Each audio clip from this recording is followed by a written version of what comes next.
to really find the best suitable buyer for secondhand and e-commerce. And on the other hand, we have for like no longer wearable products, the opportunity to find like appropriate fractions for high quality recycling.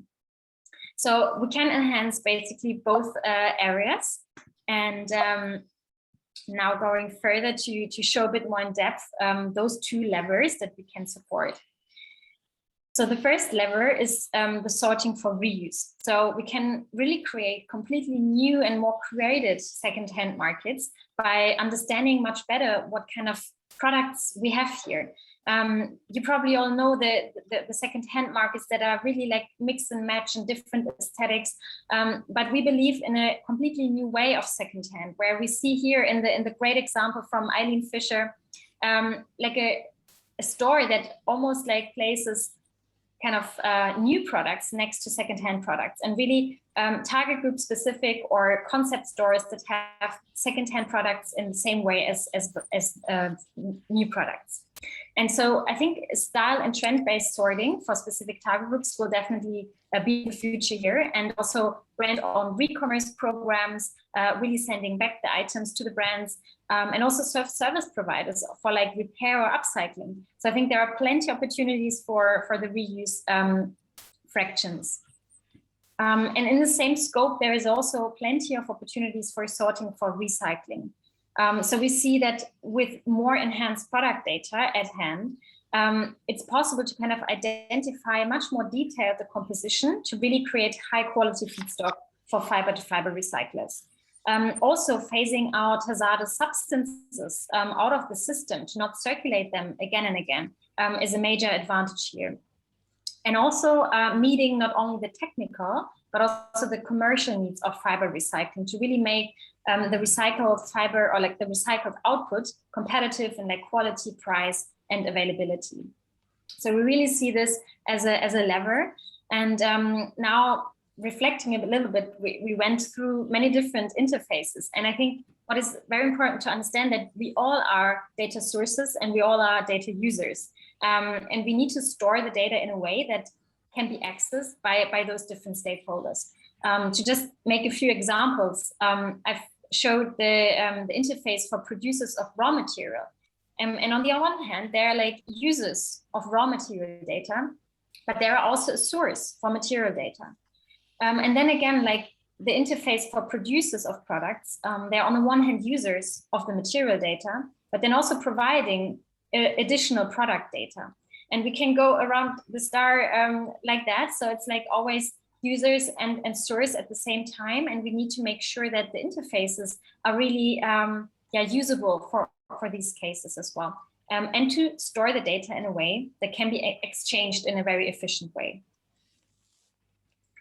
To show then circularity in practice, like where are we at with this and what happens next? So we've done great pilots with like Zalando and other brands, and right now we're doing a closed loop pilot that involves different fashion brands, so multiple ones that can exchange over time as well.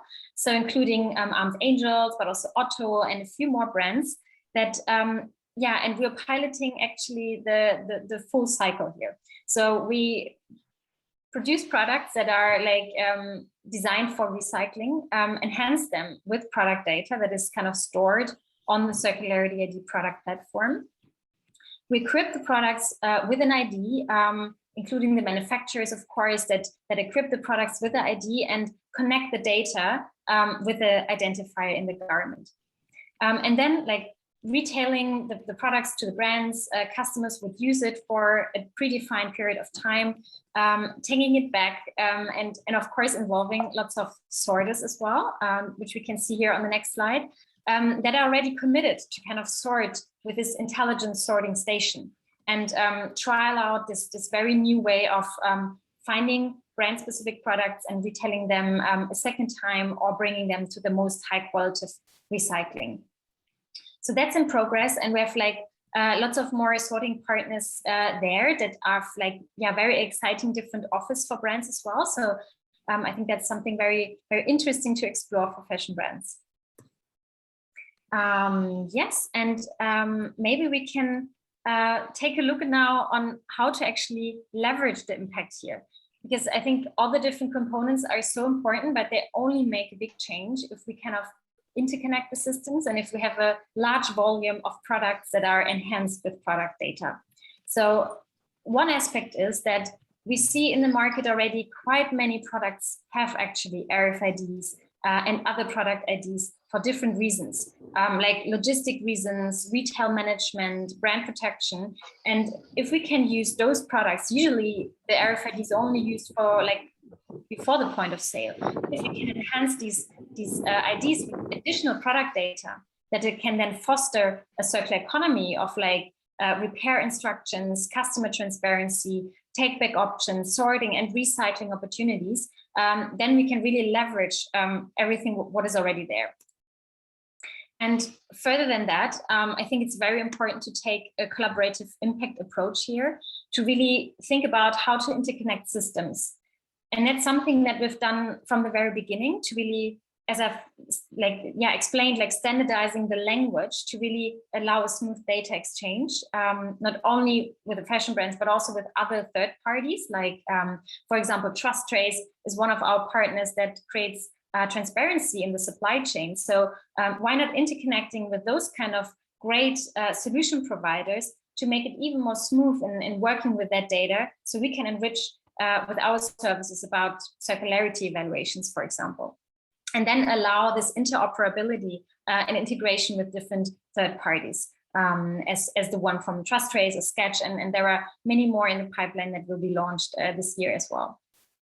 And also collaborating with solution providers to validate data with the keyword data trust, and like really thinking about how can we ensure that the data that sits in these systems is actually correct. So we are very much exploring this space and working with different solutions providers there to allow that or to guarantee that data is actually also trustful and the right data in the system.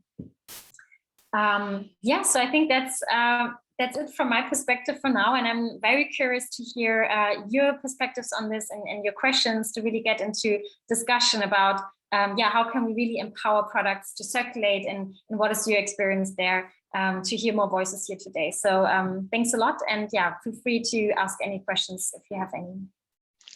Thank you, Ina. This is really, really insightful, and I think that this kind of approach will be more common in the future. And I think that you are much further, a couple of steps further than others who are trying to follow and also develop this kind of data systems. And there are some questions. So now it's time to ask Ina, because Ina is so busy. Ina is not able to take part for the panel discussions. And I see that there's Kirsti Kura. Do you want to read aloud, Kirsti, your question to Ina?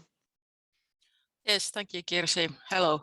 First of all, thank you for a very good presentation. I have a couple of questions. I'm working in this Phoenix project that Kirsi is also working. So we have something similar but a lot smaller scale ongoing. So of course I would be interested to know if we could get access to a tool at some point in the Phoenix project. We might be something in common. Absolutely.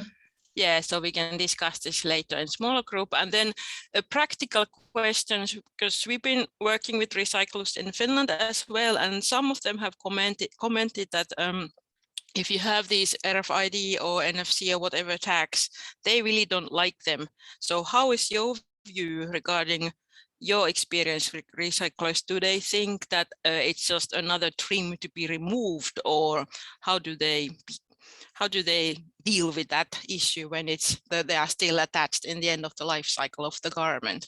Yeah, that's a very good point. And for us, it was very important from the very beginning to kind of develop and sorry, there's somebody's mic is off, please.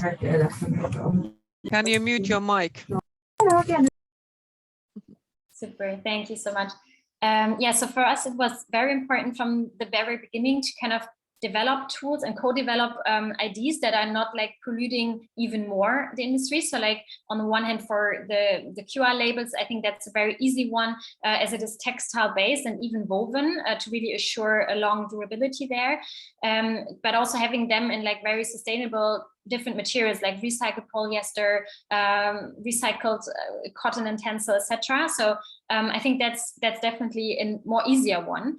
But we're also exploring the RFID and NFC space, how we can make this in the most sustainable way. And we, for example, have in our portfolio like RFIDs that come in kind of a label pocket, so it can be actually very easily be removed, like designed for disassembly, but also others that are coming in sort of like a button or kind of a very tiny thread.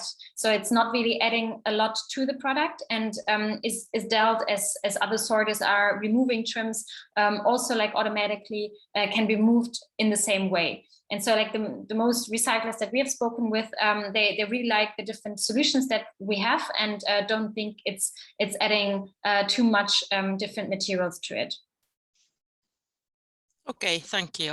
I saw your partner's presentation on having that in a zipper, so that was quite cool. So all these kind of innovative solutions coming up. Okay, thank you very much. Thank you. Thanks. I'm quite sure that actually we can continue the discussion collaboration with Ina. So perhaps we can have a inner workshop with link into more specific questions. Okay, Cambria, you have one question. Do you want to read that loud?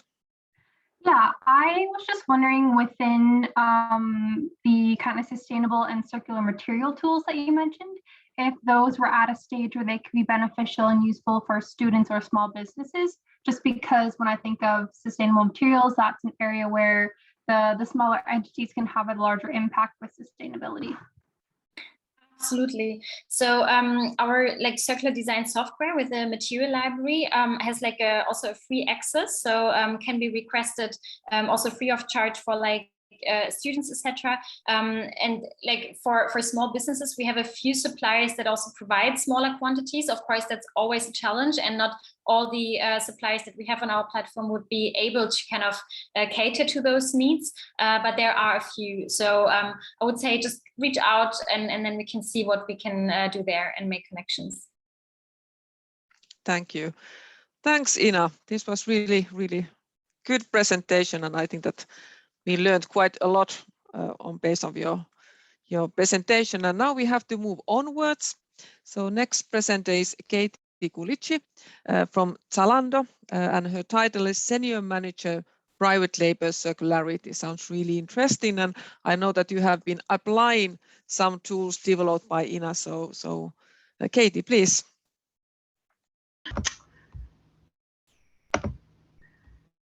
Hi all.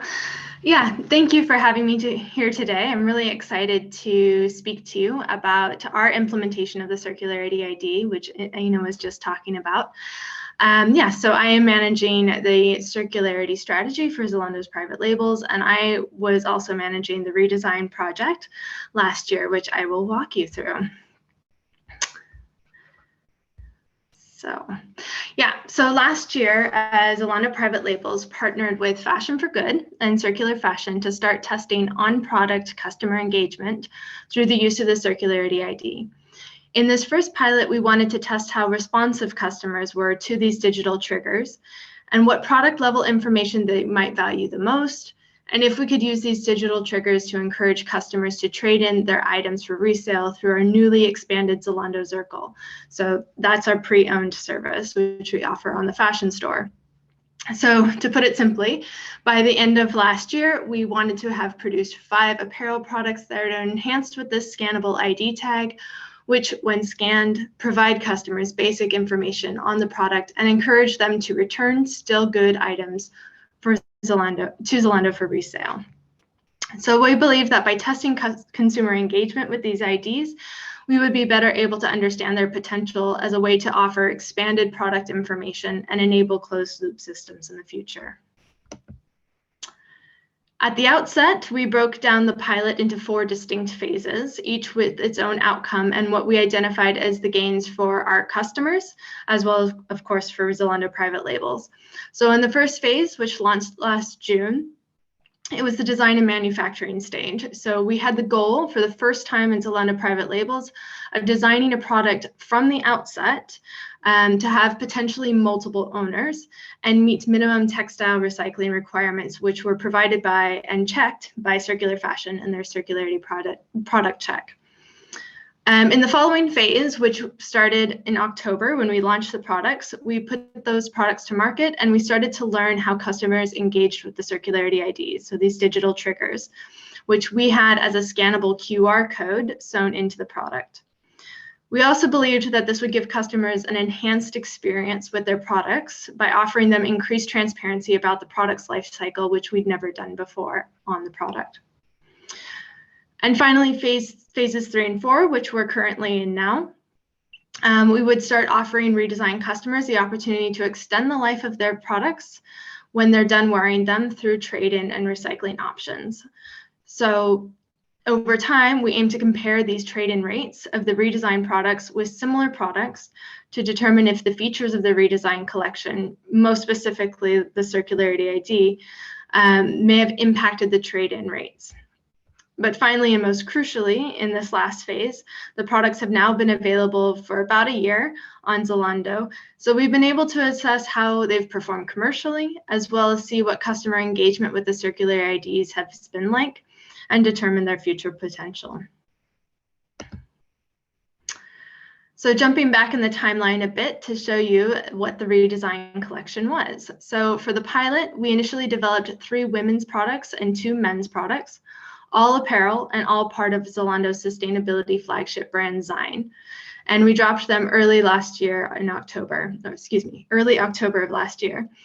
And due to the commercial success of the men's green shirt, which I'm actually happen to be wearing now, this was later expanded to a second colorway a few months after the initial drop in January.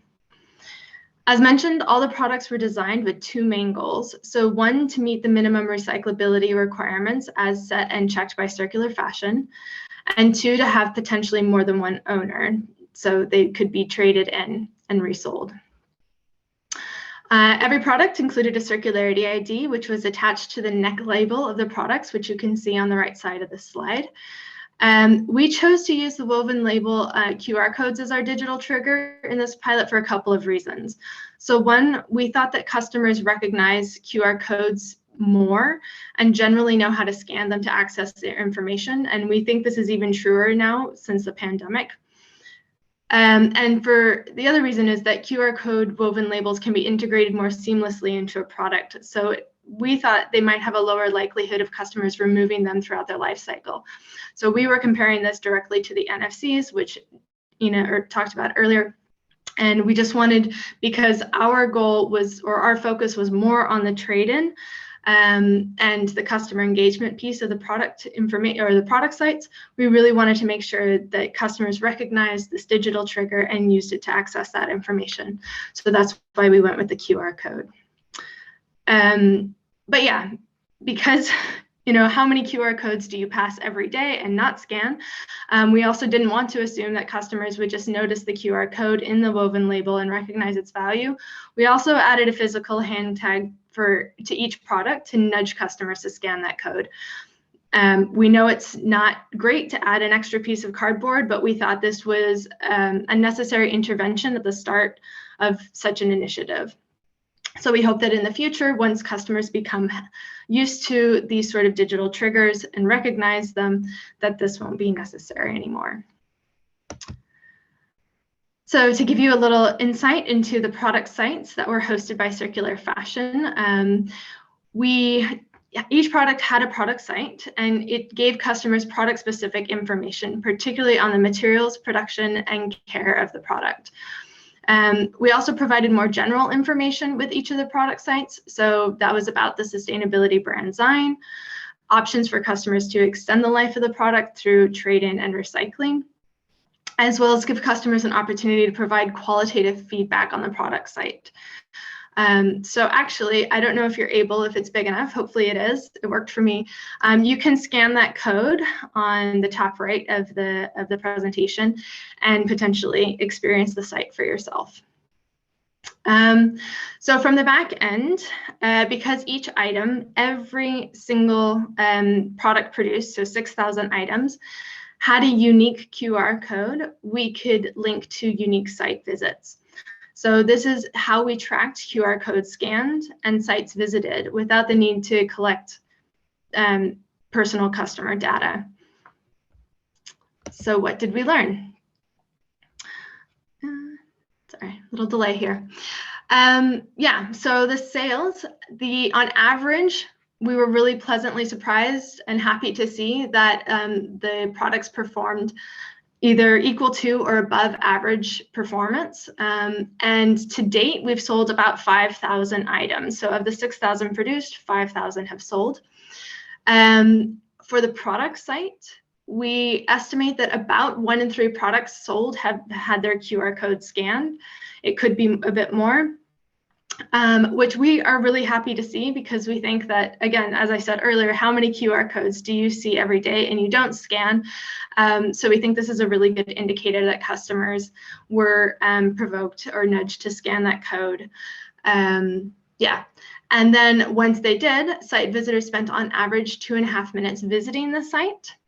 And of the tabs that they clicked on, they spent the most time visiting the materials tab, the production tab, and the one on care. So this indicates to us that possibly customers are finding this information the most valuable or interesting.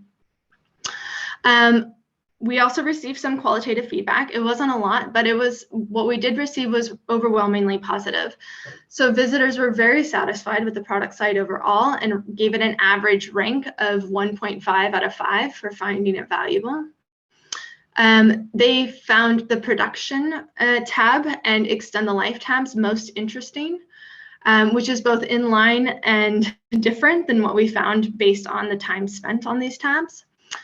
Same with that, they reported finding the brand tab and care tab the least interesting. And finally, visitors did indicate that they were more likely to trade in or recycle their product when they were done wearing it. So this is, again, a really good sign, but we do have to take this with a grain of salt because it is self-reported behavior and it's future behavior. So hopefully they will, but I think time will tell. So that kind of leads us to what comes next. So we've sold the products. The products have been on site about a year. We have gathered a lot of great customer insights, and we see that there is customer engagement, but we also still need to gather more insights on the link between these QR codes, the product site, and customers taking action, a change in behavior, particularly with extending the life, which is also our goal of this pilot.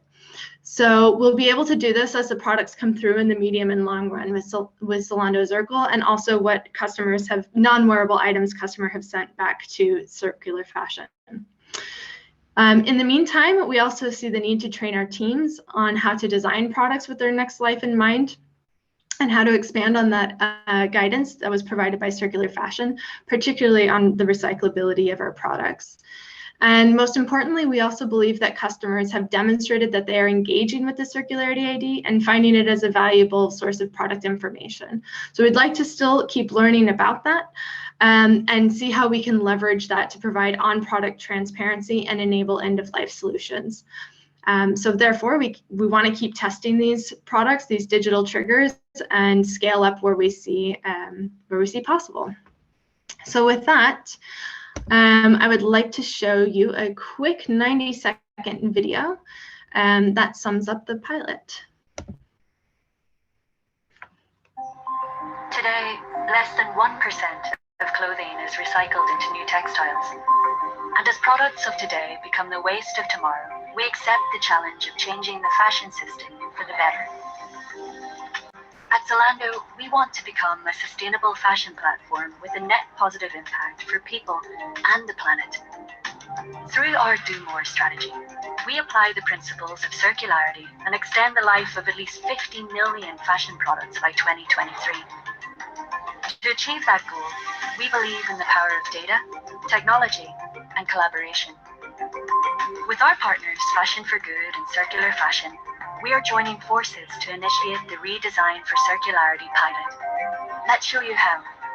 Our private label sign is launching a sustainability collection of 5 unique items designed with the principles of circularity in mind.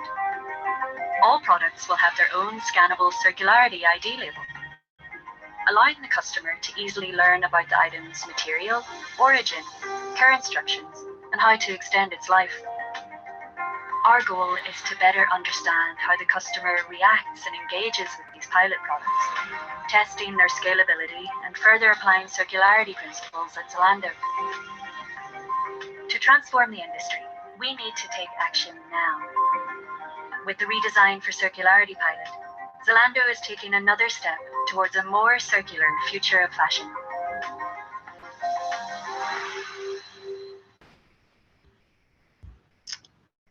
So that's the video. Thank you. Be happy to answer any questions. Thank you, Katie. I see that there's no questions in the chat, but if somebody has a question for Katie, so I think that we can take one question. Of course, Katie, you will also be in the panel, so that's also a possibility to continue the discussion. But is there somebody from the audience who would like to ask something? Because then I use my opportunity to ask you. So, because of course this is a learning process for everyone, how actually this kind of like a system could function in the fashion area. Really interesting, and of course it's a pilot for you. But how do you see that? Because we have seen a lot of this kind of like a second-hand fashion, different kind of like a bloomings actually during the time of COVID. So quite many companies has actually taking part for this selling the second-hand fashion, their own brand items to new consumers. So how do you feel yourself that how big this could be, how big part of the fashion business this kind of second-hand sales could be? Yeah, I mean, I think we see this as a huge potential, and I think recent developments have proven that. So last year when redesign opened, it was about the same time that Circle expanded or was really launched from kind of a wardrobe app to the pre-owned store. So it was integrated completely into the fashion store on Zalando. So you can shop used clothes alongside new clothes, which I think is really great. And I think it launched at the time in about 7 countries. Now, since then, it's been expanded more broadly, I believe, and I think, yeah, we're still looking for more options to integrate it further and push it more. I think it recently just celebrated its 1st year anniversary with some great marketing. You might have seen it, just taking the drama out of pre-owned. So we really think this is a great service to offer to our customers, and we're doubling down. Great. And I really wish that we have a possibility to continue the discussion, because I would like to follow what actually happens, that because then when you have a little bit more longer period of experience, that what happens and how many times actually you can really recycle the garments, as well as then what's then the time that they will disappear from the recycling path, and what happens then. So I think that's also really important information from the system level perspective, that actually how profitable actually the system can be. But this is really, really nice and good opening. Yeah, really nice example. Thank Katie a lot. Of course, thank you. Okay, let's move onwards. And next speaker is Tracy Kinden from Revolve Waste. And Tracy has been really active in different research projects, and Tracy is a specialist in this waste streams, textile waste streams, so you know a lot what happens there, as well as what kind of information we have and what kind of information is totally lacking. So please, Tracy.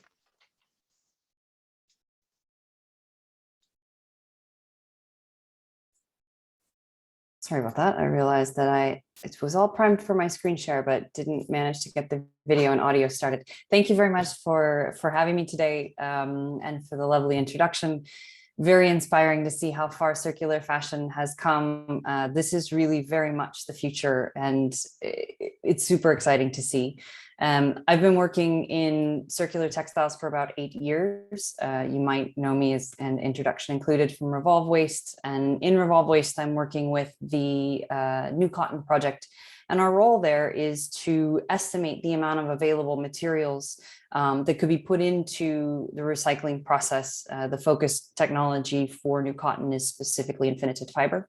And so what I do is I take a look at, most generally what resources exist and how we get from current state, which is just a whole lot of materials going to waste, to the future state, which is when circular fashion and similar technologies will actually eliminate quite a lot of the waste that's going on.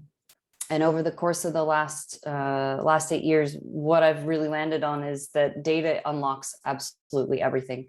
It's incredibly important.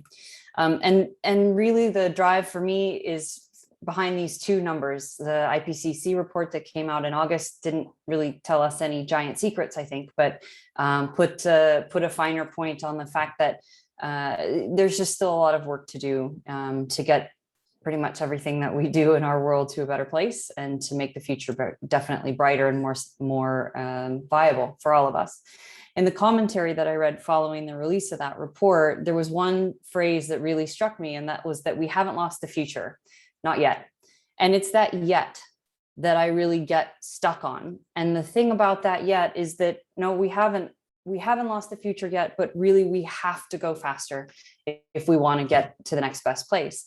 So the problem for me in the everyday work that I do is that in this extreme pressure to go from a linear model to a circular model, there's the private sector is of course feeling the pressure, the public sector is feeling the pressure, and then researchers and universities and innovators are in that mix too. They really get that extreme pressure to do something else. But if we look, the data and the insights that we need to do that work and to do it really, really well, either don't exist, or they're very hard to get to, they're not accessible, or if you put it all together, they're not really that comparable if you're really trying to do systemic change on a grand scale. And here's a really good example. So these are figures from 3 very credible sources. They're sources that we use in our work all the time. And if you take a quick look through this list of information, you would logically go to the conclusion potentially that, well, okay, so Europe is responsible for 5% of global fashion consumption, and about 3.9 million tons of that goes to waste. Okay, now we have an idea of the size of the problem. But really, we can't say that, because 111 million tons includes all textiles across the globe, including upholstery and geotextiles and technical textiles and all these things that aren't clothing, fashion, or even housewares related. And then that 5.4 million tons includes household textiles. We hear a lot about fast fashion and circular fashion and all these fashion related things, but there's this whole other product category that sort of gets lumped into the numbers and sort of doesn't. And depending on how you want to use data, that figure actually matters. And then the 73% of global clothing is, there are a lot of things going on there. If I remember correctly, that also includes some production byproduct. That number can't be applied to the whole of Europe. And it's nearly impossible to know that 73% of materials, well, how much of that is clothing and how much of that is housewares? Because of the way that those figures are collected. So this type of information is really good to set the scene and get a general idea of what we're looking at in terms of scale of the problem. But when you start to slice it up, it's very difficult to take specific action based on these types of figures. And this matters regionally. I'll show you a very concrete example. This is from a recent report. Again, everything I'm showing you is cited on the bottom of the screens. It's stuff that we use, so I consider these credible sources. This came from a report on circular textiles across the Nordics, Baltics. And the thing that I want to point out here is some regional variations. If you look, what I've circled in orange is the per capita consumption rate for clothing, and then the per capita consumption rate for household textiles. And it's all textiles, sure, but if the amount, look at the ratio of household textiles to all clothing consumed, so these are consumption figures, in Estonia as compared to Latvia as compared to Lithuania. What that means, if these numbers, this is based on trade data, if these numbers are right, then what that means is if I collect a certain amount of post-consumer textiles in Estonia, it has a different, potentially different reuse and recyclability rate than in Latvia and Lithuania. So these sorts of nuances may not matter if you're looking from a high level to paint an overall picture. But if I'm a Finnish recycling technology, for example, and I'm looking not just in one country, I'm looking across the Nordics, Baltics, or across Europe for recycling feedstocks, those variations matter. Because the further you get away, the further you have to transport materials for recycling purposes, the more expensive it gets. But these little regional variations also have a lot to do with how expensive it is to get materials that are collected from a post-consumer waste stream into the front of a recycling technology. So this really begs the question, how accurate is our trade data? And trade data is what we lean on a lot for a lot of the data that's in the circular textile system today.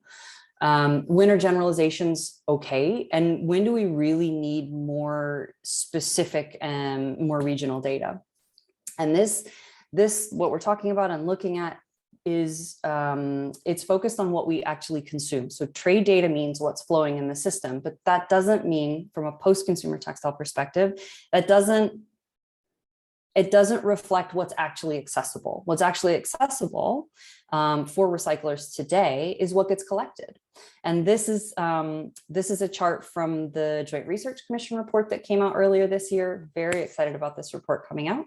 And this just is an overview of how accessible some of the data that they looked at for their own report is. Consumption of new textiles, yes, not hard to get your hands on. Separate collection of used textiles, yes, those figures also exist. But when you start trying to understand, okay, what happens once they get collected? And again, I put myself in the recycler's shoes, that particular nuance really matters to them. There's a lot less availability of that information. And then if you look at consumption of secondhand, that has a lot to do with reuse figures. And if I'm a policymaker setting circular economy policies, that matters to me. And so you can see the availability of data here, but also take a look at the years that the last data set was available. This report was published this year. Some of this data is almost a decade old. By the way, I think Finland's got new data sets out now, but even 5 years old in this world it's out of date. And so the point I'm trying to make here is that a lot of the detailed information that we really need to go from a linear to a circular system, it's not widely available, it's not always comparable, and it makes it very, very hard to get to the next best place. So if I rewind a bit and think about my role in circular textiles and what we do, what we really need to know is information about the materials and information about companies. When it comes to materials, we want to know what there is, where there is, how much there is, and that has to do with new products, both from a finished goods perspective and also a manufacturing perspective. And we want to know at the end of their useful life, or their first, you could even think about that as the round, end of the first use round, whether or not they're reusable or recyclable. We want to know about that information. And it's important also to know if something gets wasted, why. And when it comes to companies, it's important to know what they do, how much of that they can do, and geographically where are they located. Because there's a lot you can learn from this information. Of course, again, in the recycler's shoes, I can learn about the amount of recyclable materials that are in flow. I can learn geographically where the recyclable materials are likely to be sitting. And then I can figure out a little bit more about how much is taken out of that waste stream to be reused or recycled, and what the infrastructure looks like to do that, including strengths, weaknesses, et cetera, et cetera, et cetera. And these are all really, really important if you're talking about actually putting into physical practice all of these things we talk about in terms of circularity. The other interesting part about this information is that it also can tell us how to do better, how to design products more effectively. That's something that Ina and her team work on every day. It can also tell us a little bit about circular business models and different opportunities. A concrete example of that is if I am a manufacturer, or if I'm a brand and a retailer, and my customers are predominantly in North America, and I am providing them with heavy winter wear.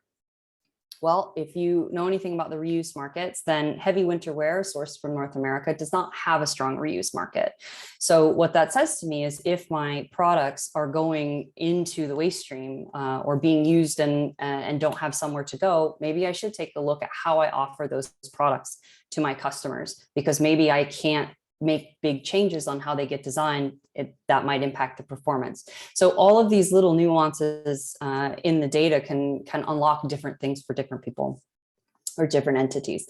The economic viability of circular business models is also a really big and important thing that we need to look at, and we need data to do that.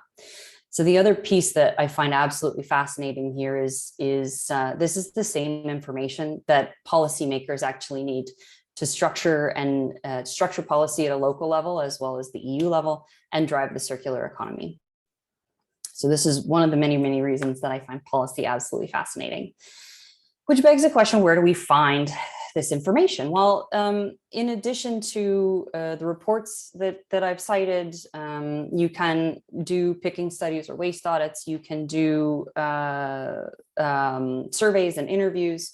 And then what you see on the screen is a lot of the places where some of this data lives in different digital systems.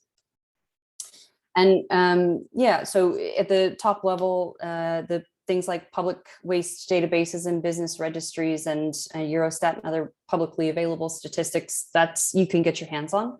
But once you start going into international platforms and standards or some of the tools that service different steps of the textile value chain, this is not readily accessible information. Businesses see it as sensitive, and digital platforms also have this as part of their own business model at times. And so I think Circular Fashion articulated a really phenomenal example of how sharing data and exchanging this information can really help the system grow. But at this point in time, they're a standout example of data exchange. For the large part, this information is held in silos. One good exception here in the textile industry is Open Apparel Registry in Higg. They do connect.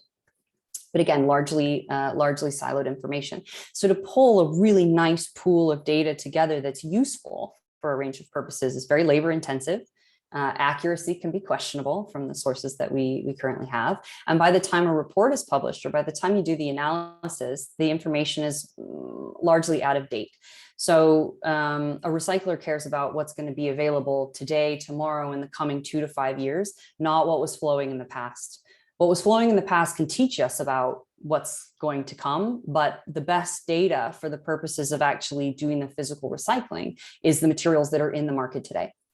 So we really have to get a lot more information in the same place and enable broader access to get the circular economy and circular textiles flowing. And that's where we've taken with Revolve Waste, we've gone a step further. So I have started a new initiative or a new company together with Anne Runnell and our colleague Caddy Aylma, and it's called TexRoad. And so the way that we're addressing this problem is by creating an interoperable infrastructure that actually enables data to flow. So this is new. We started this in January. We're still in very early startup phases, but I think you can recognize the value of what we're up to. So essentially what we're doing is developing a system with 3 or 4 main components. The first is a data library. So if you look at all the different places and ways that data is collected and held in the data library, we are starting to map that out. So we can bring data in from a range of different places. If it's able to be aggregated, we can aggregate it and analyze it, and then turn it back around for the public sector and for the private sector. That's numbers 3 and 4 here.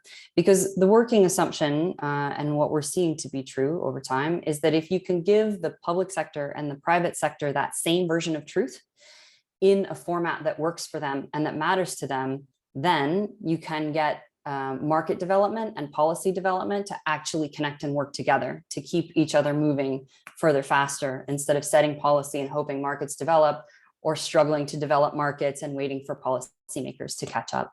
So the data library and data insights, metrics, statistics for the public and private sector are where we're really strongly focused right now, because that's where we see the most need. And then this other component around secure data pipelines is something we hope to be able to do for companies who are not so sophisticated as Circular Fashion and their partners. We aim to be able to allow those different platforms to connect in a secure way, but that's a future state for us. So in a very simple way, it's data in materials, products, fiber composition. We also look at waste, reuse, recycling, and the company data that comes along with those. The interoperability layer is where the library lives and where we're bringing all this information in to analyze, to aggregate, and then to find the data that can be brought together to find connections within the system. And finally, the user specification layer, which is what I mentioned before, taking the data, the insights, and sharing them with the public and the private sector. Impact and benefit, if we can make this really successful, is, I think, pretty obvious. But for us, we're focused on two big outcomes. And again, that's getting policy development and market development to connect and happen at the same time. And really starting to spur and to push economically viable new business models.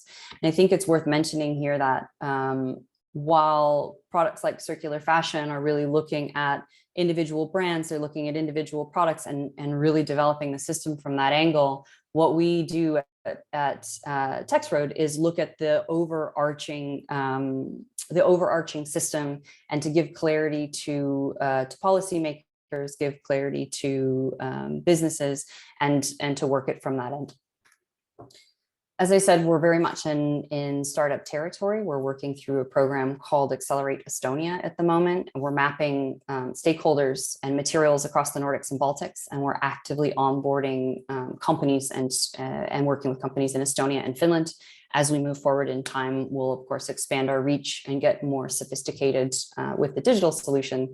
But what you can look forward to around the February timeframe is some of our results and information being shared publicly, and then continuing to share publicly after that. All of this for us is aimed at moving much more quickly. We believe that solving the data distribution problem with a single version of truth is the way to do that. So if you have any questions, of course, I'll stick around for the Q&A. I encourage you to go to texroad.org and join our mailing list. And if you have data to contribute, please feel free to reach out. Thanks so much. Thank you, Tracy. This was really good. And I think that you touched quite many of those critical points that we have been discussing about this data, that we see that, of course, we believe so much for this circular economy model, and it's something that it's coming. Societies and EU is so strongly pushing that one, but actually there are a lot of things that we still haven't solved, and data is one of those actually. And I think that you touched quite many of those critical points, and actually quite many of those things are also discussed in this Circular Design Network project that quite many of us are involved. So I think that we should have a discussion. I think that Inka Orko from here as well, Pirjo Heikkilä probably wants to also continue that discussion. And I think that actually Susanna's presentation will continue, because Susanna will more focus on this kind of reliability of the data, for example, and how the data could be used. But is there somebody who wants to ask something from Tracy at this moment? Inka had a question, and Ina has a comment as well. Yep, sorry, we'll miss you for the rest, Ina, but Inka, yeah, so types of materials and blends in the library. Actually, we have the publicly available Circular Fashion standard is now in the library. Some of the reverse resources, their data, call it a data standard, or their data model is in the library, as well as a few others. So we've gone across, looked at the different lists that different groups are using to define specific blends. We've got them in our library. We know we'll continue to update that over time, but yeah, that's a really important one. Thank you. And yes, the CircDNet, you guys are on my list. I think last time we spoke, it was let's follow up in late September. So now it's time. Soon. Yes. And one, of course, the aim of this kind of webinars or seminars is that actually different kind of researchers can also collaborate and connect, as well as we also invite companies to contact us if you want to have a research collaboration. Thank you, Tracy. I think that we move to Susanna Horn's presentation, and Susanna is a senior research scientist from Finnish Environmental Institute, and I think that your presentation touches exactly these topics that Tracy was already mentioning. So Susanna, please. Thank you very much. I indeed think that the contents of my presentation are very much in link with Tracy's, but also, of course, from Katie and Ina. These have been really interesting presentations for me as well. But yeah, can you see my slide? Yes, we can see them. Okay, then I can start. So yeah, as said, my name is Susanna Horn, and I work in the Finnish Environment Institute, and I work actually in both of these projects that have been mentioned, Circular Design Network as well as Phoenix, and these data issues relate to both of them quite extensively. I have to say, as a disclaimer, my background is not directly in textiles, nor am I a data scientist in this case. So let's see how this goes. But my background is actually in LCA, so studying the environmental impacts of these life cycles or value chains that we are looking at. But also in terms of data, yeah, as said here, the focus has been very much on circularity. I also try to emphasize a little bit the sustainability aspects. Circularity and sustainability not necessarily always are overlapping or exactly the same issue, but you have to ensure that the cycles are going actually also by minimum use of resources and minimum emissions. But I would like to start, I have 3 parts in my presentation, starting by why we use this data, for what kind of cases we use it, then looking a little bit more at the data itself, what type of data we have along the value chains, and then looking at the problems of reliability. So starting with this, what are the sort of use cases for sustainability in the value chains? I need to move this a little bit. So I see that yeah, we can aim at different things. For example, using data for improving the product design and choosing the correct materials has been now named a few times already, and that is for certain, and that is a very, let's say, proactive way of using the full life cycle data. We can also use it for optimizing manufacturing processes within the textiles value chains, choosing suppliers, for example, who are able to provide us data, maybe also improving systemic design in such a way that from a higher level, we are able to, let's say, policy making is also able to improve the full sustainability and circularity of these chains. Also, the data can be used for higher reuse rates or recycling, so that we are aware of what kind of recycling processes can be used. Essentially, reducing risks, I have mentioned here in that sense that we are able to maybe monitor our processes within the value chain a little bit better, and therefore also yeah, reduce, let's say, risks of contamination or similar ones. So these that I named now are really proactive ways, but of course also reporting, monitoring are important as well, maybe more on the reactive side, or in general increasing the transparency of our value chain has sort of an intrinsic value as well. But yeah, this is going to be a very big slide. I'm sorry about that, but starting from what type of data we have, and this is not going to be an exhaustive list for sure, but it's just an example of what different types of data there can exist. So starting from the full life cycle, maybe starting from the virgin raw material extraction or harvesting, we have data occurring. From the pre-processing phase, let's say fiber, yarn, and fabric production, there is certain data to be collected. From the actual textile product manufacturing as well as retail phase, the use phase for sure, and then the recycling phase. So I'm not going to read through all of these boxes, but just to highlight a few of them. Why at least me from an environmental and from a life cycle assessment perspective would be interested in looking at this data. So the most important that is from all of these processes is this in process level data. So in what goes in and what comes out as resource use, and what comes out as emissions, waste, or as the finished product actually. Also, these volumes that were mentioned by Tracy, for example, are important data sets as well on a national scale, or even on a global scale, that we don't necessarily have. From the raw materials part, the raw material availability can be tracked, let's say stock data. And then if I follow my list a little bit, maybe the logistics data that come from the manufacturing and retail phase mainly.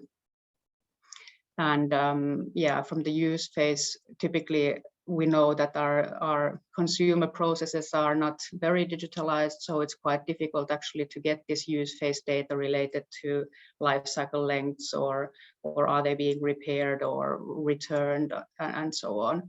So that is probably the most tricky one to get sort of digital and real data. In the end of life phase, we have also these volume data, for example, that is very important, but also choosing the correct recycling technology, in this sense that we are able to trace the materials to this part. And I would also like to highlight this, that I have marked here with red, this LCA data, which means that we have carbon footprint, for example, water footprint, toxicity impacts, which is a different type of data. These other ones are more primary data, but LCA data is already sort of a refined and aggregated data set, but still very important to be used by further value chain actors. For example, the manufacturing, the product manufacturer needs to know the carbon impact of the materials that they are using. So that's why I highlighted these ones. But then going further to these, what the typical problems related to data are, these can be data quality related problems, and I have used actually this, there's a working group working with data quality dimensions in the UK, and I have taken this list slightly modified from them, and we are talking about accuracy, uncertainty, and validity problems, also already mentioned by my previous presenters, but also this timeliness, that they represent really the most accurate information that we have. Then there is a problem of missing data that I will I will show actually examples of all of these then in the coming slides. Uniqueness and consistency are more like digital data related problems. I won't go into details of those, but instead I will still highlight additional problems that I see from my perspective, as I need this data from the different value chain phases. And this is data ownership and sometimes human or deliberate mistakes that are happening during the data gathering. But now I will just show you some examples related to these so that it becomes a little bit more concrete. And maybe a few steps back, let's say, I will just continue from here. The accuracy of data is a big problem that is a little bit difficult also to be traced, but this actually means that the data that we are collecting is the same as the actual real life flow or impact or phenomenon that it's supposed to represent. So this accuracy of data relates quite closely also to the precision of the data. And on the left-hand side here, I have a picture of what these can mean on a conceptual level, let's say. So if we have, we can, for example, think about a data set that is collected, let's say electricity use in the fiber production. This has an impact, a large impact actually on the environmental impacts of the materials that we are using. So thinking about electricity consumption in the process, if we are collecting this, let's say a few times, we might have poor precision and poor accuracy, which means that our collected data is not close by to the actual electricity consumption, and actually they are quite variable between each other. If we have a good precision but poor accuracy, it means that, okay, there is not much variability between our measured electricity consumptions, but they are not close to what the actual consumption is. Poor precision, good accuracy means that our measured data sets might be far away from what the actual level is. However, the average of these is already what the real life consumption is. And then going to good precision and good accuracy means that actually we are measuring the real electricity consumption of our processes, and they are really quite precise as well. So going to maybe to my perspective from the LCA perspective, thinking about the let's say carbon footprint of different materials. If we consider, for example, cotton and its carbon impact, if we are a textile producer and we want to be aware of the used cotton's carbon footprint, we can use global average footprint data, which is actually quite variable depending on the source where we get the source where this average has been calculated off. Going then further on a more detailed level, that we can already say that, okay, we are talking about organic cotton, this is a product specification, we get closer to the actual carbon footprint of the material, specifying further that we are talking about, let's say, Indian organic cotton gets us closer to reality. And then if we get our data about the carbon footprint from the actual supplier of our cotton, then it's the data can be quite close to reality. However, of course, there are other problems that I might talk about soon. But related to this accuracy, I still have a few examples here, for which there are also the references below in the links.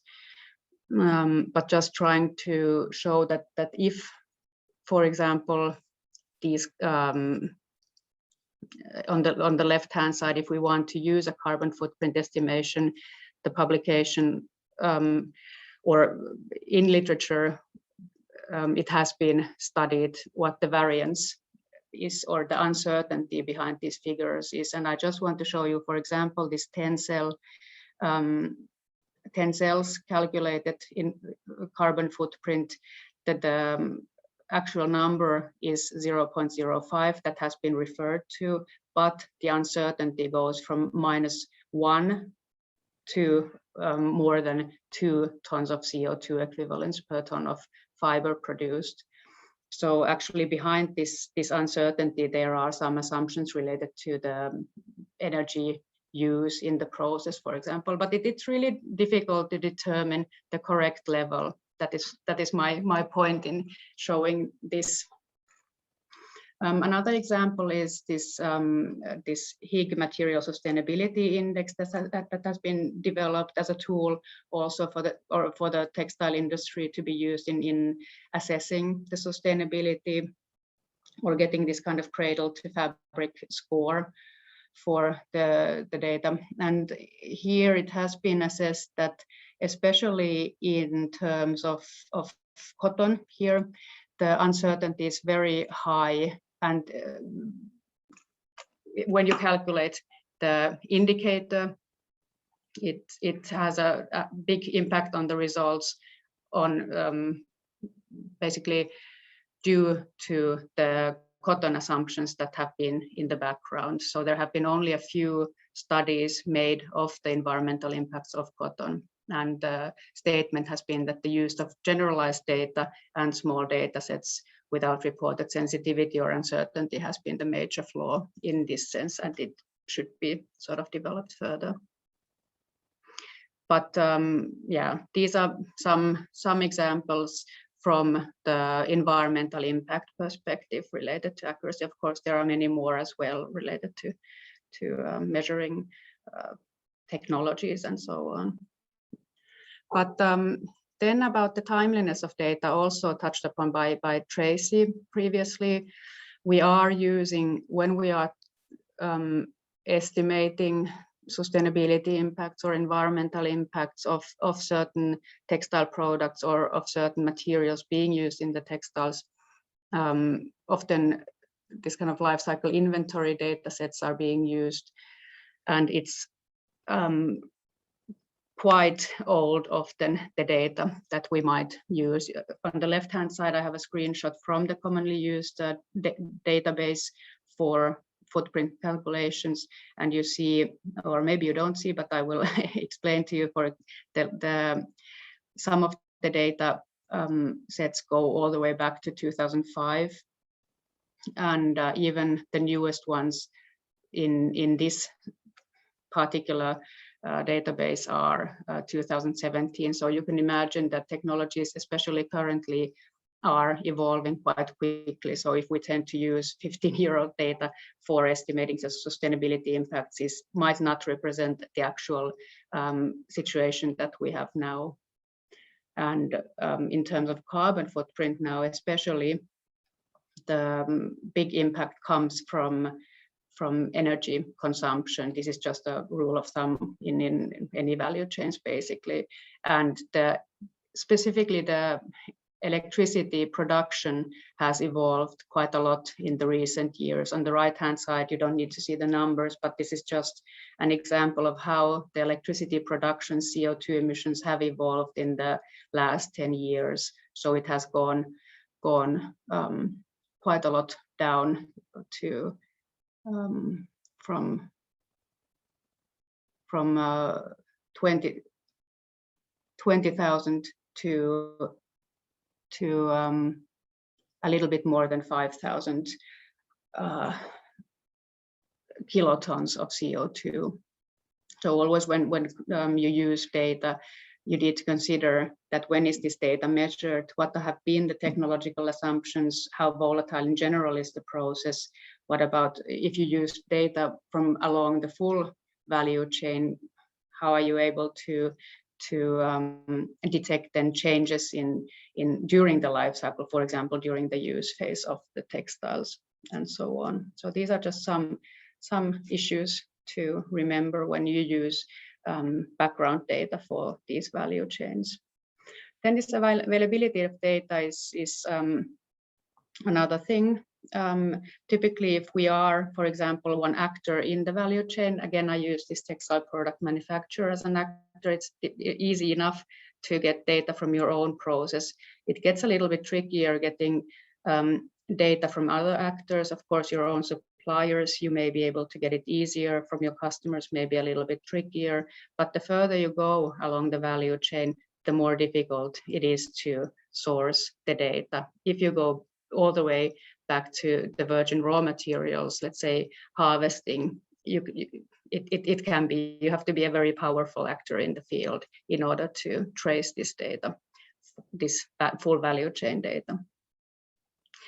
This actually also brings us back to the data ownership.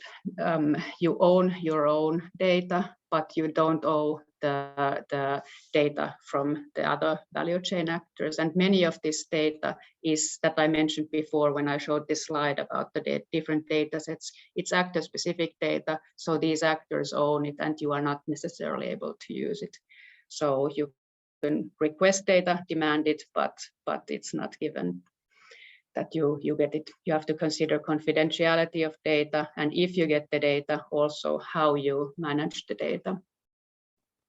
Then this, human or deliberate mistakes sometimes occur as well.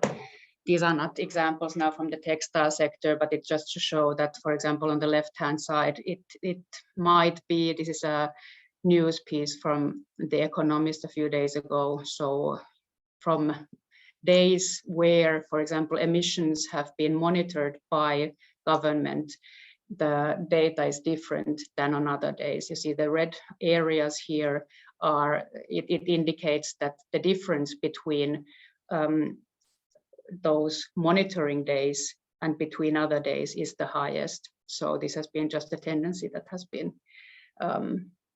shown. Sometimes you have corruption also behind data collection or other reasons as well.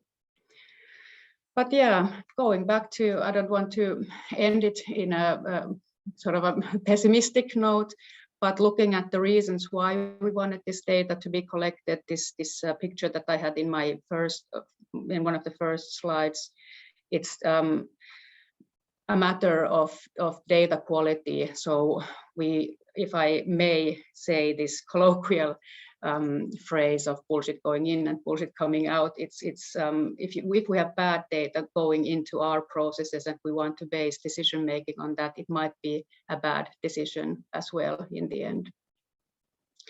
And still, as a final note, that we know that we can use, the world is full of data. Our main industrial processes are digitalized. We are able to collect it, but in the end, it comes also up to the willingness of using this data for a positive change. So how do we support that this data is really then utilized?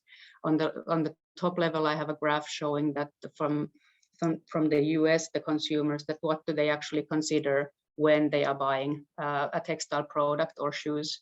And it doesn't indicate directly, for example, circularity issues or environmental issues as such. It has price. Well, quality can be indirectly, of course, also an environmental factor, but wide product range, availability of brand products, and so on.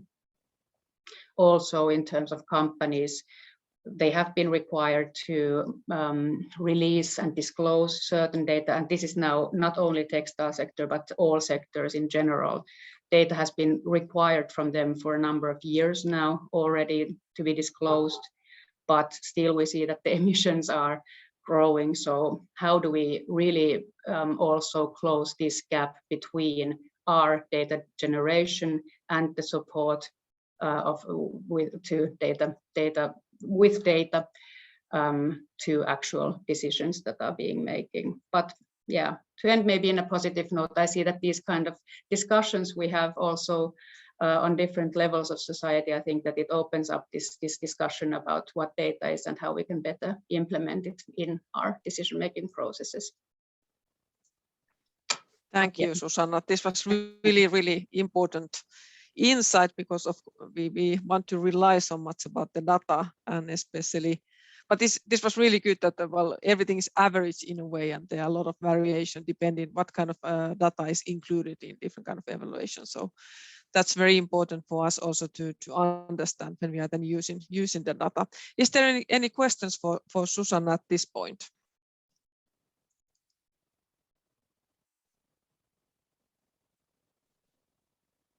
No? Okay, then I will give the floor to Inka Orko, and Inka is co-creation manager from Technical Research Center of Finland, and also important person of the Circular Design Network. And after this webinar, actually, we are organizing a think tank, a workshop relating to this data issues and thinking about how to get forward. So Inka is here also to advertise or market the seminar, as well as a little bit explaining what happens in Circular Design Network and inside these projects, and especially in the data and how that is linked to circular economy. And one note actually is that, well, if you're interested about research collaboration, so please contact Inka. We can write her email address in the chat box. So that would be really nice that if there's some company who wants to have a little bit deeper discussion, so please contact Inka, as well as Sini is now updating or placing the think tank link. So you still have a possibility to take part for the think tank that start 2:30. So and especially if there's some company who wants to participate, so please link the Zoom link in the chat box. But Inka, please. Thanks, Kirsi. And can I ask one technical question, whether you can see the presenter mode now or the slide mode? slide mode. Excellent, great, something worked out. So hey, thanks so much for having me here, and good afternoon to you all. I'm so impressed by the previous speakers, so advanced piloting and demonstrations going on, and also by Ina and Katie, and then also the data perspectives from Tracy and Susanna. I think that was really nice to hear. So we've been working together with Aalto University, with the Finnish Environment Institute, and 2 other RTOs in Finland in setting up a community for circular design. And as Kiilici just mentioned, within the community, we also applied and received funding from the Finnish Academy for the Circular Design Network project. And in this project, we have interviewed more than 30 stakeholders in the textiles value chain on data use. Sorry, Inka, to correct, this is the presenter mode that we are seeing, but it doesn't bother us. But if you want to change, swap. Okay, thanks. There we go. Yes, now it's better. Now you can see it. All right, great. So we've interviewed within this project, we've interviewed more than 30 stakeholders in the textile value chain. We've asked about their data use, the role of data in their operations, their data needs, but also about the future data opportunities they see there. I'm not going to walk through these responses one by one, but you can see them there.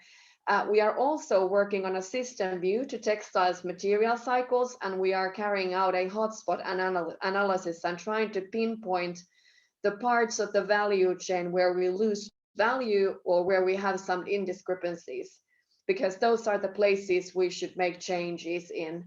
In addition to that, we will also be working on some practical trials on how to use data to create new circular concepts. They may be business concepts, business models, they may be other circular practices for the stakeholders that might be even public organizations.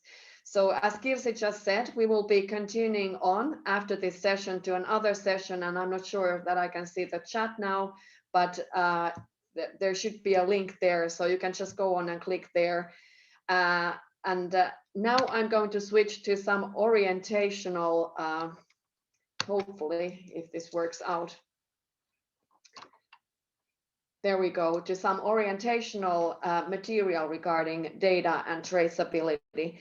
I'm going to talk about things at a more conceptual level than we just heard. I really hope that I don't lose you guys with this. Don't go away, because the sugar is at the bottom, so if you can bear with us. Here you can see a few pictures about traceability, so you can probably figure out the different or the ideas behind those pictures. I'm not sure if you get the one on the right-hand side below there. That's a block and a chain. So that's also part of the big picture. But in the middle, the key message here is that above any other tools or any other approaches we may need in able to collect and refine the data, we above everything need the collaboration between people and collaboration between organizations. So I'm going to now talk a little bit about what traceability is for sustainability and what data we need and what's going on in traceability, and also about the Circular Design Network project and the collaboration opportunities. So what is traceability? What do we mean by that? So this literature reference is saying that it defines tracing for sustainability as connecting certain information items along the value chain to provide visibility for the stakeholders. So why do we care about traceability? Well, here's one example. This is a value chain, and we can see the value chain beginning from the extraction of raw materials, going all the way through processing, etc., to the end user. And in today's world, we already have lots of recycling loops in place, which is a great thing. But like somebody already said, it was probably Tracy referring to the speed of change. So it's not enough that we just try to fix the side streams after the fact. We need to actually take circular design principles into use in order to make those products such that we can really apply different approaches to the sustainability and circularity. And this may involve some business models such as refurbishing, remanufacturing, reuse above all, for example. And here you can see some of the strategies that we need to think about. We need to think about the design for 100% utilization, designing for circular cycles, using data for that, applying circularity to materials, both the raw materials, but also as in our product. We need to figure out how to boost circular policies towards that and so forth. And we will also need totally new kinds of partnerships in order to make this true. So traceability is a vehicle that will help us in mastering the value chain and the opportunities. Here we see some of the elements of traceability. So first of all, awareness and knowledge. Of course, we need to understand what the benefits of the traceability system are, and they may be regulatory compliance related, but they may also be ones that bring corporate value and value to our products for our customers. Also, we need to understand why we are implementing the traceability system and what the scope will be. For all of this, we need communications. We need communication inward, outward. Then we also need to figure out the focus. So we need to build our traceability program so that we pick on the lowest hanging fruit, but also the ones that are at most risk. So the pain points that cause most risk and are at the hot spot. Then we also need commitment and engagement through the value chain. And this means that we probably will need some policies to encourage us in traceability, but we also may need some carrots in the form of funding. We also need some structured implementation. We already saw a great example of the ID that was built on QR or NFC or other types of IDs for the products, but also then the data platform that's required always for bringing the information together and also providing access to the users. And for this, we already have some initiatives ongoing in Europe, especially regarding batteries. There's a proposal on the table regarding a passport for batteries, for example. So the material passports, they will come, and that's a powerful tool. And then, of course, the appropriate technologies. We already heard about these, some of the ID and location related technologies, but then also as a note, we need to make sure that this information is inclusive so that we don't lose anybody from the loop just because they cannot enter or don't maybe have the means or the know-how to get involved. So it's important that we also work with fair data opportunities. And for this, we need data spaces, data platforms, and we need to define how they are going to work. This next slide, I've also collected from this UNECE recommendation. So this is showing some information for traceability. Of course, traceability is not a new thing. So already 20 years ago, the EU implemented a legislation that said that for health and safety, we need to be able to show some information regarding some products, and that these products need to be labeled. So it's nothing new. However, the sustainability aspect may be a little bit new to the traceability. And as you see, there is the sustainability mentioned in each of these different categories of information that we may want to collect for traceability. There's some sustainability related data also involved. And as you can see, the list gets pretty exhaustive pretty quickly. So we really need to figure out of all of these different data elements, what are the ones that we want to focus on?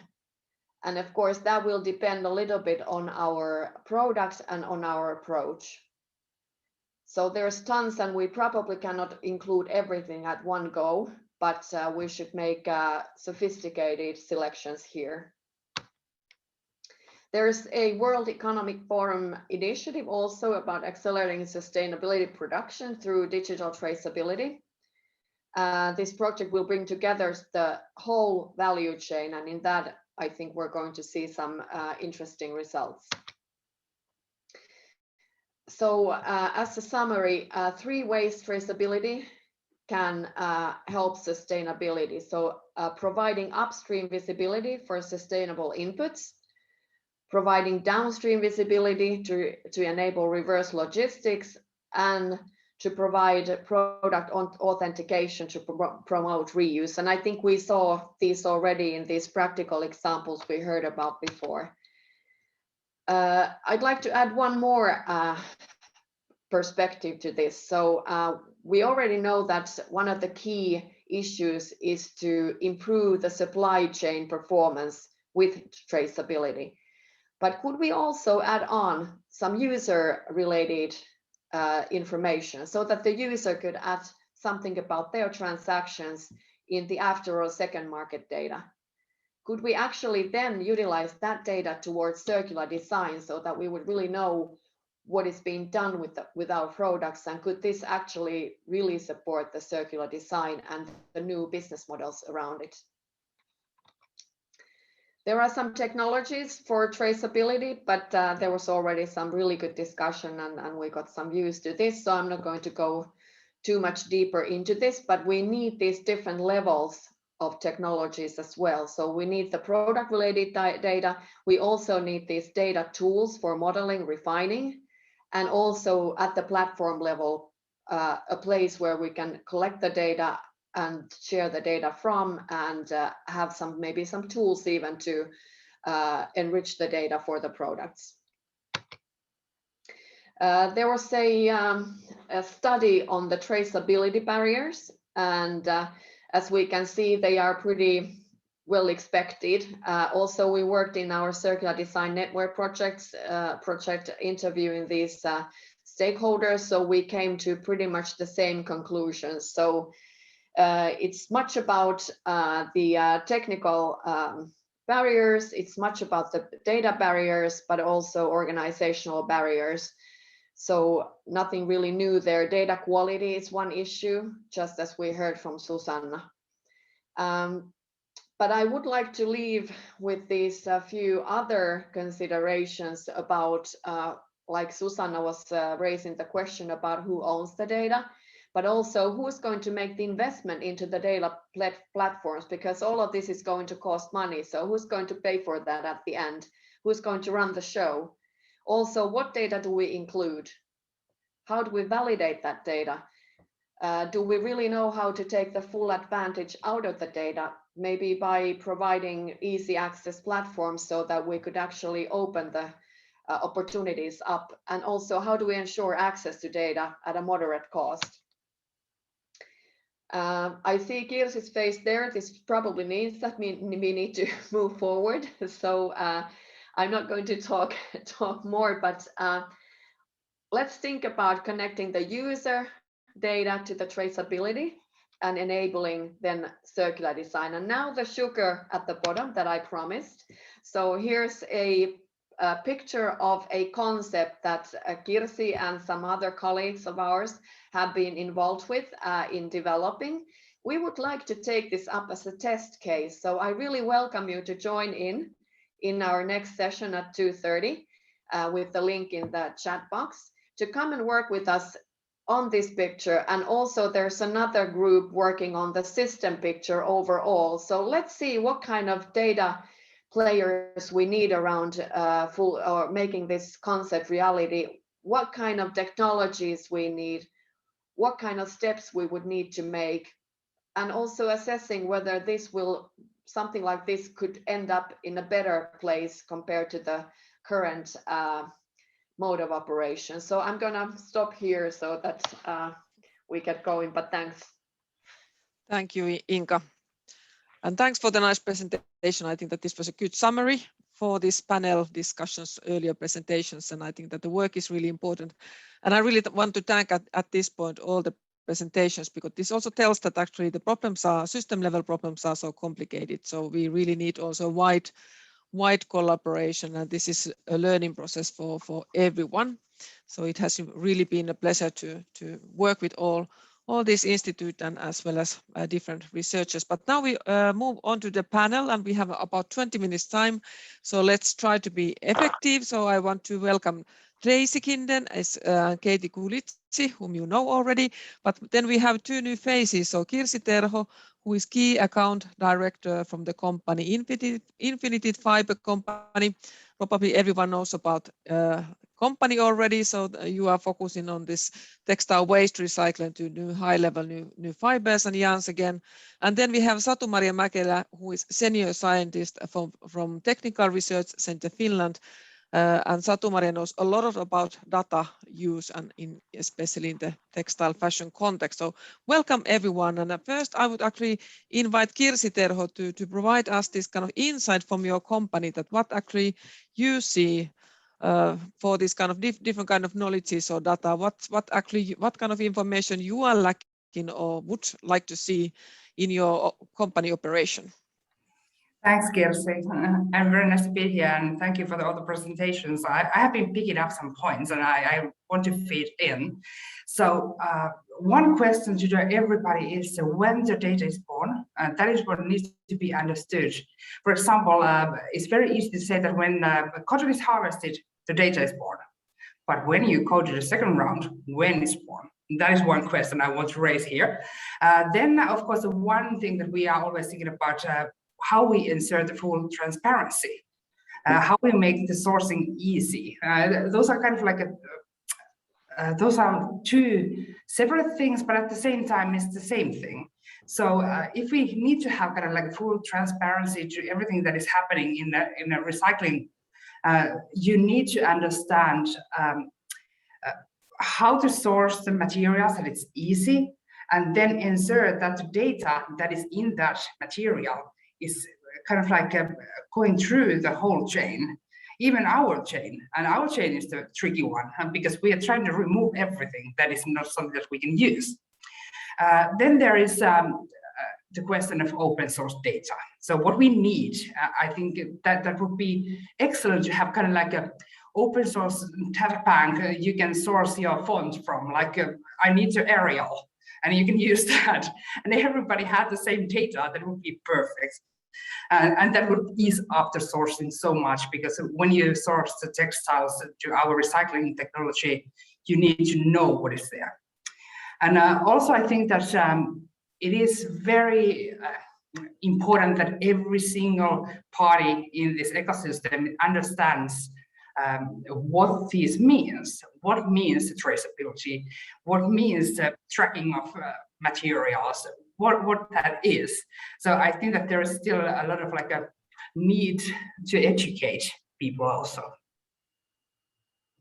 Thank you. This was really good, and with us linking to this Susanna's presentation. So of course it's really important also to have reliable data. If you are using the data, for example, life cycle analysis calculation or carbon footprint calculations, these seems to be more and more important in the future for consumers, but also designers, for example, when they are selecting materials to use in their garments. But this is really then important that we get the right kind of data and the data is available. But thanks, Kirsi, this is really important. Seems also be that, well, tells that, well, future research still is needed and wide collaboration. So also, if I may add to the LCA side, is that if we think about LCAs, it's about how to feed the data also. So it's not about really how to calculate the data, but who is feeding the data, what is actual data that you're getting to calculate the LCAs. There are so many different ways to do that. That's true. Okay. First, secondly, I would like to give the floor for Satu-Maria, because you haven't been able to talk before. So would you like to share your insight? Oh, okay, I can actually say something. I think that first of all the presentations were really, really interesting, and it's lovely to see all these initiatives for this circular economy. Recently, I have been thinking a lot about how to prolong the life of the garment as a reuse or as a garment itself, more than maybe the recycling point to the fiber. And I think there are lots of important aspects that data can help, and it came in some of the presentations already that the data from the users would be very, very interesting to get, and there are not really good solutions yet to do that. In workwear business, there are some solutions where, for example, if the workwear is loaned, they know, and depending of course the contract, but if the washing part is also part of the contract, they know how long it's used and how many times it's washed, so they kind of understand, for example, the durability of the clothing and usability of that. But this kind of information from the customers to design would be also very, very interesting. Then of course there is the question of data that came along many times, that the more we have players along the value chain before the product is completely recycled, the ownership could be very difficult. If there are many owners and many resellers and whatever in between. So I think this is something that has to be cleared out as well, that who owns the data. Okay, thank you. Before moving to this owning part, so actually I would like to invite Katie to this discussion. That have you thought at all that would there be some possibilities to collect the user-centered data or information now when you have this system up and running? So would there be somehow possibility to collect, for example, linking to the use time or the durability of the garments, for example? Yeah, I mean, it's definitely something we're interested in. And exploring sort of how we can use that digital trigger to record events. So that might be the initial sale of the product, and also the use of the product. If a customer could record how they're caring for it, maybe how many times they're washing it, how they're washing it, and if they're reselling it, because of course, as Zalando, we're also very interested in maybe even tracking those, the number of times a product might be resold. And also for recycling and the end of life solutions, if a customer is repairing an item and needs to put on a patch that's of a different material than the original, how can customers record that so we can make sure that when that product is eventually recycled, it can be in the right sorting line. So yeah, I mean, these are all questions we're considering and would like to factor into a digital product passport. Yes, thank you. I think that this kind of data would be actually really beneficial if you then think about the design part, that how we actually can enhance the use time, for example, what kind of material choices are better compared to other ones, for example. So I think that this is a good examples that actually how the data could enhance the sustainable design part, that actually we can really also focus on this use side, because it's really not easy to catch the user-centered information. So that's something that is one challenge in here.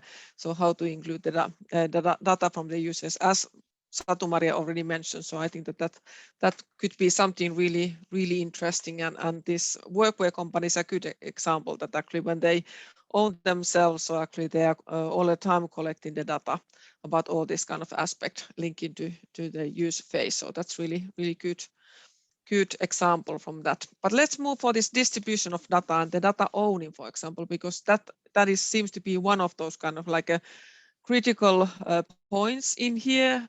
So not only that how we collect the data, but actually then where it is stored, how is it shared, and actually who have the access for this data. Tracy, do you want to have any comments for this? Sure. And if I don't hit exactly on the topic, rein me in, because my brain is definitely very full with all the great insights and comments from today. Well, I think one of the important things to remember is that we all actually need access to data at a certain level. So these higher level aggregated statistics are useful for everybody and should be publicly accessible. I think also that more detailed sort of business intelligence level statistics are something that individual companies should be paying for, and working with the likes of Circular Fashion or other digital platforms to refine that offering within the platform. So I guess who gets access to what depends on what level you're talking about. One of the things that we learned earlier this year, I worked with a group of students from Saxion University to do some very basic questioning of private sector entities about data and what they want access to. And we also did a little bit of asking around at the university level. And if I look at it from that perspective, the university level and researchers actually really, they are really hungry for this information, but they can't actually pay for it. And one of the really interesting insights that we collected was that if the information wasn't publicly available or very affordable, that they would just go out and do it. They would just go out and find this information on their own and draft their own data sets. So yeah, I don't think I'm concretely answering your question, but there are so many levels and layers to this. I think the thing that comes to mind for me quite a lot is how do you actually initiate the flow and the access? And for me, I think more and more that's going to be from a combination of the public sector actually mandating that certain information has to be reported, full stop. Product passports are part of that, but it's also around the waste management and these sorts of aspects. So public sector actually mandating that things have to be reported at a certain level, and then the private sector actually seeing the value of all the data come together in their actual business. And if we can achieve those two things, then I think the data is going to flow and it's not going to be a big issue. But getting that to happen is tricky. Thanks. Did I actually address your question? Yes, I think that actually the next step with I was thinking to bring into the discussion actually is this digital product passport, because seems to be there's a lot of discussion at least in EU level that this might come true, and of course that push this development further. So Katie, do you have any comments for this? How do you see that if this is like a mandatory that each product have to have certain kind of like a digital passport providing certain information? So would that be something, or what's the Zalando's point of view for this? I mean, that's what we're preparing for with the Circularity ID and these digital triggers. So I think it's something we see as a would-be benefit for the fashion community and enabling these end-of-life solutions. I mean, we have a goal to make products circular. We value this. We want to be part of the solution. And yeah, we're very much in support of something like that. I should say, because, you know, as evident by the fact that we're trying these solutions out ourselves. So we're preparing for that future. Thanks, Katie. And this is actually quite interesting because when we have been discussing with a couple of companies, so they already are collecting quite a lot of information themselves without actually knowing how to use that in the future. But quite many companies actually are making themselves prepared for this change, this policy change, that a lot of practices which are not voluntary currently might become to be obligatory in the future, depending from the EU policy. So that's actually quite interesting. Satu-Maria, do you want to continue this discussion? How you see this kind of like data? Because I have been thinking based on the all discussed today that, well, I'm so always so optimistic. So I have seen that, well, there's a lot of opportunities if we have certain kind of data, but seems to be that actually there are a lot of also obstacles with this data collection or sharing, that actually if we are then constructing certain kind of processes and then we are not able to access all kind of data. So what's your own thinking about this? Where actually this data use will go and how that will link to sustainable textile fashion systems in the future? Yes, I think this is not very simple question, to be honest. But I was thinking that it's great, for example, that Zalando is taking the approach. They are a big company, a big platform, and they they can do these things. But then if you kind of reflect it to a Finnish brands, which are smaller and don't have that much access to, for example, the consumers, and not all have, for example, even their own web store, so they don't get certain type of data at all. The question is more complicated, and I was doing some of the interviews on the Inka's project that she was presenting, and actually the companies are very keen on understanding that what type of data they should share for the circular economy point of view. They don't maybe really understand completely that what is shared, but then they are also a bit worried that will it affect on their business. And I think that in one of the presentation, there was also discussion about the investment of the platforms. So this is a other thing, that they need to do changes in their systems in order to give that data out. So I think it will go there someday, because the attitude is so positive, and they know that they have to do something to change the world. So that was a kind of very nice feeling out of the interviews, but it will take time, and we need pilots and tryouts, and we need education also for all partners, or all participants in the ecosystem, for them to understand that what is done with the data and what type of data is needed in order to get to this point where we have all the data for these services that are needed. Yeah, that's really important. And for the issue that who owns the data, and is it possible to access all the data, or how we share the data. So I think that at a certain point we probably will reach this kind of understanding that what's the benefit of using the data. Then might be that, okay, people are more, or companies are more open to open the data, that there are some obligatory measures that you have to do. You have to provide certain kind of data from your own practices, but also sharing the data might benefit everyone. And of course, that's also the discussion, that what to do with the data so that everyone gets the benefit out of it. But Kirsi, I would still like to discuss with you a little bit that, well, now we are moving towards the circular economy, and in EU level, all the textile will be collected back in a couple of years, Finland even a little bit earlier.